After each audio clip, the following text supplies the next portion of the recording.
Colin Cowherd. Listen, let's be honest. Colin Cowherd's a little bit of a shock jock at times. Talks a little bit of his took us there, but he also does know people in the football business there, obviously, and does have some connections. He made a suggestion on a show of Stafford to the Giants and Rodgers to the Rams. Crazy. But here's how, because I got to say this. Some of what he said makes sense. Some of what he said is no sense whatsoever. There's a mixed bag in this whole thing. He said, this sounds crazy. The Matt Stafford to the Giants stuff is real, I'm told. The Giants do not like the quarterback class, and Brian Daboll, the head coach, and Joe Schoen, the GM, have got to win or they'll be fired by Thanksgiving. They're going to get run out of the building. They're going to make a move, I believe, on Matt Stafford.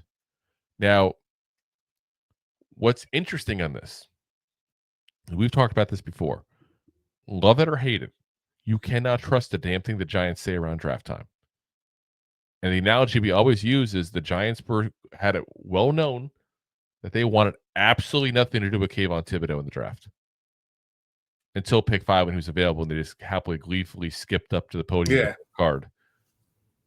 You can't Willy trust Wonka going to the chocolate factory. Yeah, they wonkered him, that's for sure. You can't trust anything that the Giants say. So we got to really go ahead and look at that as a possibility that's all fake. But you never know. I mean, and that's the thing, you don't know. So if Colin Cowherd has people telling him that the Giants don't believe in this draft class, then maybe there's something to that, because he does have some connections. I wouldn't put it past him to sit there and say he just knows things for the sake of saying it because he wants to sound smart. It's not that difficult to say, oh, I have a source. Source tells me this. Yeah, then they're not liable. Yeah, exactly. You're not getting in trouble in any way, shape, or form. It's all good. You can just say basically whatever you want. But I also have the question too. Like we've talked about this. Giants recent years, Shane in the draft, you can't trust them. Yeah. I mean, it's like everyone's saying it. Like we're saying it. Like there's other teams that definitely watch around to see what they say. Yeah. And he's not saying that. There's plenty of people also that say this quarterback class is not good. And it's not. Let's be very honest about this. It's not like as bad as it was a couple of years ago with the Kenny Pickett and Malik Willis year. It's not that year. But this is definitely not nearly as good as most years are. He also went on to say that the Rams are tired of the constant quarterback talk. And Matt Stafford's wife saying things public.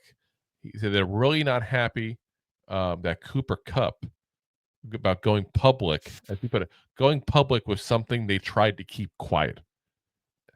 So last week, obviously, Cooper Kupp announced that the Rams would be looking to trade him and his time with the Rams was over. So apparently that was something he decided to make public. The Rams wanted to keep it quiet, which makes sense to the Rams side, by the way, guys. 100%. Kelly Stafford, the wife of Matt Stafford, on her podcast the morning after, said this past week, said, my husband wants to win. He's not trying to put a team in a bad situation. I will say the trading of Cooper, I'm confused because we were one play away from going to the NFC Championship. And I think if we go, win-win. So, yeah, let me put it this way. Teams don't like when you talk against things they're doing. They don't. And that's every team. That's not just a Ram problem. The Giants have the same exact problem. That's why you see guys that are a headache eventually being out of the building, the OBJs, the Jeremy Shockeys, no matter what kind of talent you have. And Stafford is a very talented person. But Stafford and his wife are not going to stop them from doing what they want. And they want people to just to shut up and get in line. I'm not saying I agree with it. We'll be very clear on that. You're a person, you can speak your mind freely, especially on your own platform that you created in her podcast in that case. Like imagine one of us being told, hey, you got to pipe down because your significant other's boss doesn't like what you're saying.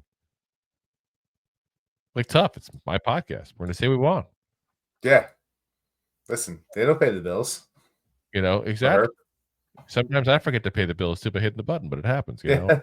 But you know, it's just interesting. So the more interesting thing I thought was what the cost would be.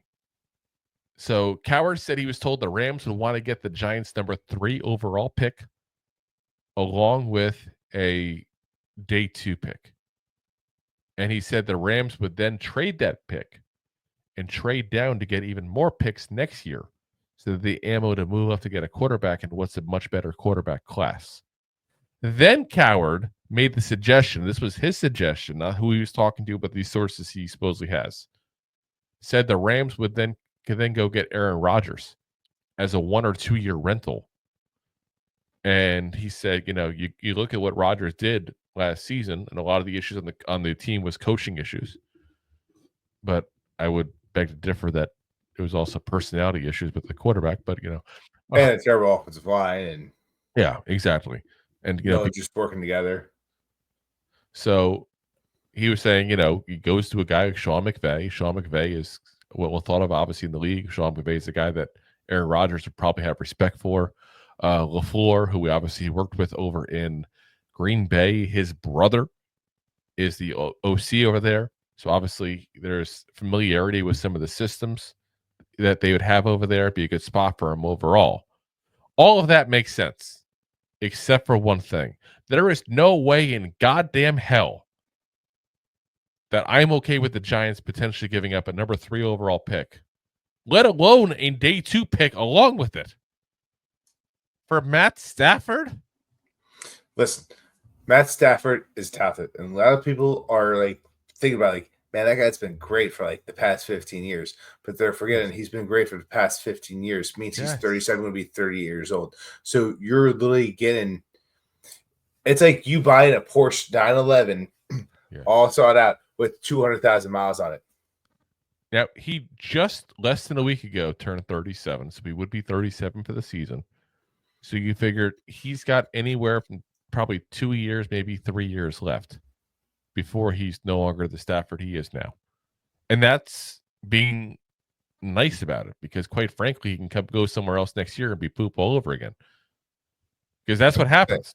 When you reach that age, all of a sudden, at one point, a flip is going to switch, and you're not the player you were. We saw it. The classic example I always give is Peyton Manning his last year in Denver. He was a flip just switched, and he wasn't Peyton anymore.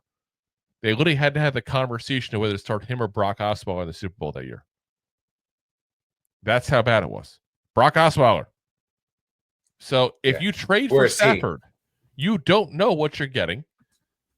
You don't know if you're getting the same quarterback. You don't know if you're getting a guy who's got more than a year there, even if you do get him.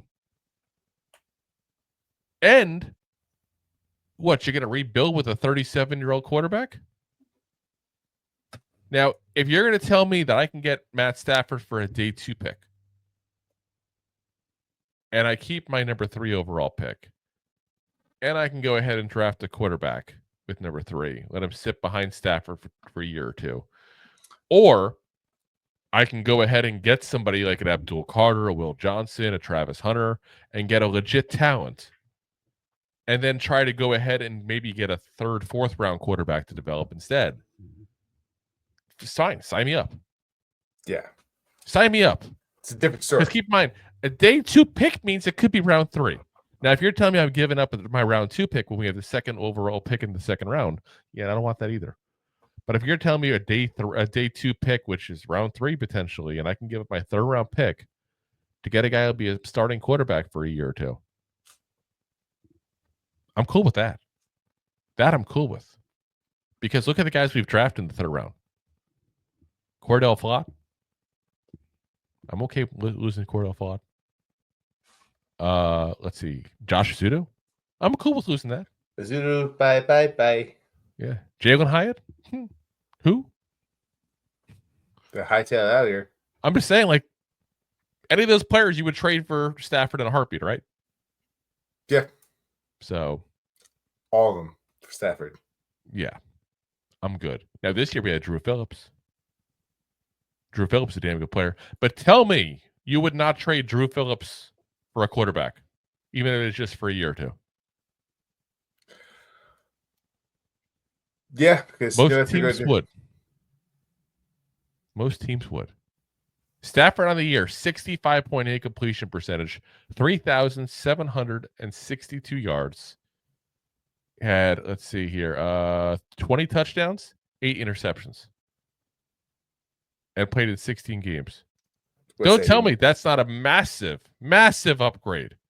Now, you're going to have people also sit there and say, well, he's also a statue at this point to get a bad offensive line. He's also leaving Sean McVay, who's thought of as an offensive genius. Whether he actually is or not, I don't know. I don't play for the man. But that's he also put up crazy stats with the Lions. Yes. He also, the year before, Pro Bowler. Comeback player of the year in the rankings for that after having a bad injury season in 22. Was ranked 8th in the league in MVP voting. That's not bad. But you got to sit there, and like I said, you got to get a quarterback beyond him. It's a Band-Aid. You have to have a fix for that past the Band-Aid. And you can't give up a 3rd overall pick for a guy to play 1 or 2 years. I'm sorry, that's ridiculous. Absolutely ridiculous. And I would tell the Rams point blank to go pound sand if they wanted that. Yeah. That's insane. That's like someone handing you a battery with 10% life left and expecting full price. Yeah, go kick rocks. Yeah, that's the equivalent of what you got there. So, like I said, I'd love to have Stafford. I think that you put him there, and it's not a bad fit at all. But you can't give up so many assets. But if you think that Sanders is not the guy, if you think Ward is not the guy, or if those guys are just taken before you, you could do worse. You really could do worse than Matt Stafford.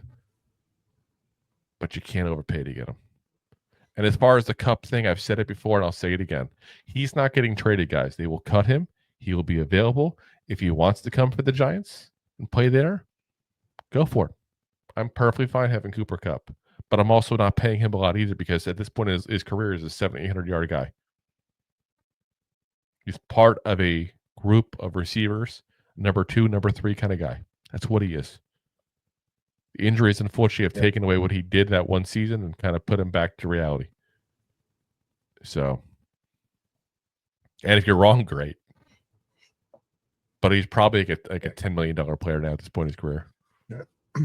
So, if you like that clip, then you will love the full episodes too. Find us on your favorite podcast app and look for us on all your favorite social media platforms. Thanks so much. Please, I'm begging you. Please.